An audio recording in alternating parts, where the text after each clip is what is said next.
येणाऱ्या 5 वर्षांच्या काळामध्ये आमची विकासाची क्षमता जागतिक स्तरावर वाढणार आहे। हे क्षेत्र आहेत कराधान, विद्युत क्षेत्र, शहरी विकास, खनन, वित्तीय क्षेत्र आणि नियामक सुधार। प्रथम इंजिनाच्या रूपात कृषी पासून सुरुवात करून विशेष प्रस्तावांकडे मी वळते आहे। Through the convergence of existing schemes and specialized measures, पंतप्रधान धनधान्य कृषी योजना, विकासशील कृषी जिल्हा कार्यक्रम, आकांक्षी जिल्हा कार्यक्रमच्या सफलतेने प्रेरणा घेत आमच्या सरकारने राज्यांच्या भागीदारीवरून प्रधानमंत्री धनधान्य योजनेचे शुभारंभ करणार आहे।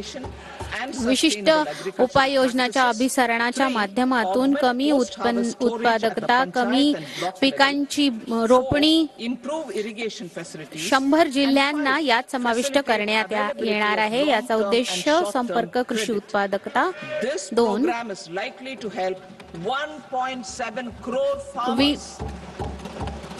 पीक विविधता 3 पंचायत आणि ब्लॉक स्तरावर पिकांच्या कापणीनंतर भांडारण वाढवणे आणि 5 दृढ अवधी आणि लघु अवधीच्या ऋण उपलब्धतेला सुविधाजनक बनवणे। या कार्यक्रमाने 1.7 कोटी शेतकऱ्यांना मदत मिळण्याची शक्यता आहे।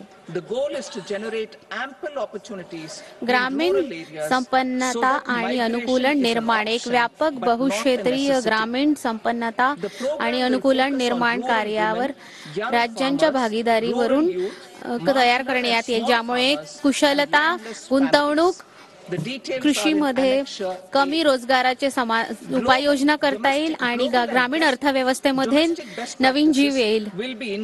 ग्रामीण अर्थव्यवस्थेमध्ये बऱ्याच रोजगाराच्या संधी निर्मित करण्याची गरज आहे।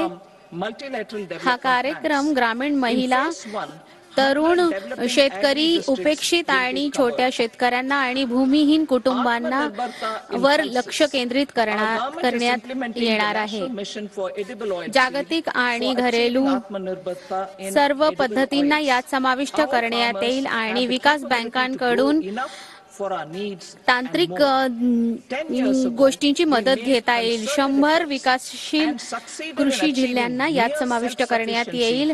डाळींमध्ये आपली आत्मनिर्भरता, आमचे सरकार खाद्यतेलांमध्ये आत्मनिर्भरता प्राप्त करण्यासाठी राष्ट्रीय खाद्य तिलहन उपक्रम राबवण्यात येत आहे। आपल्या शेतकऱ्यांमध्ये यापेक्षाही अधिक पीक घेण्याची सक्षमता आहे।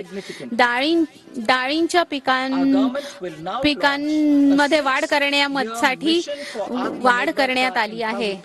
यामध्ये शेतकऱ्यांनी सहयोग दिला आणि सरकारने खरीप आणि लाभकारी पिकांच्या खरेदीमध्ये चांगली भागीदारी दाखवली।